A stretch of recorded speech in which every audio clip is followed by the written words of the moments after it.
Orleans Parish is totally different from the rest of the state. In all other parishes, elected judges handle both civil and criminal cases.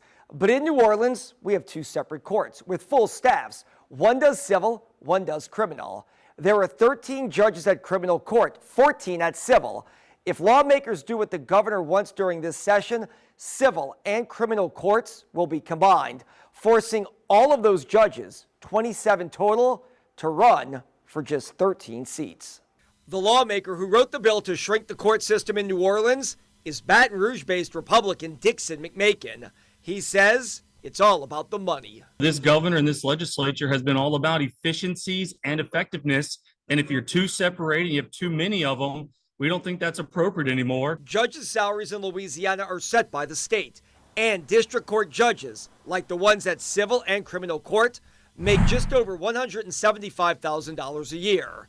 So going from 27 total down to 13 would save the state millions. So the bill tries to fix that and tries to put the Orleans District Court in line with every other judicial court in the state. Judges in larger parishes, like East Baton Rouge, where there are 15, and Jefferson, where there are 16, handle both criminal and civil cases. New Orleans is the outlier, and the governor says he wants change. The system is broken.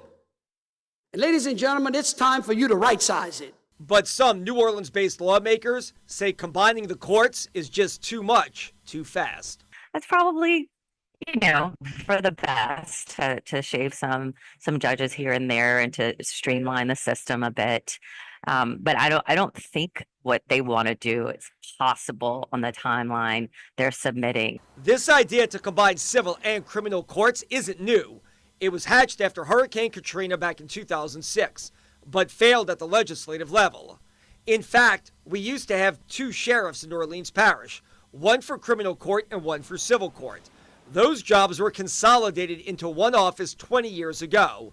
We now have one elected sheriff, and McMakin says it's time to consolidate the judges. This decision, of course, was based off of data. It's not just throwing something at the wall and hoping it sticks. Atomic is right, and to try to do this so quickly is beyond belief. 9/11 also calls for the juvenile court to be abolished in New Orleans and have juvenile matters handled by adult court judges. New Orleans right now has 4 juvenile court judges. That is the most of any parish in the state. That bill has been reviewed this session and is now headed to the Judiciary Committee. Well,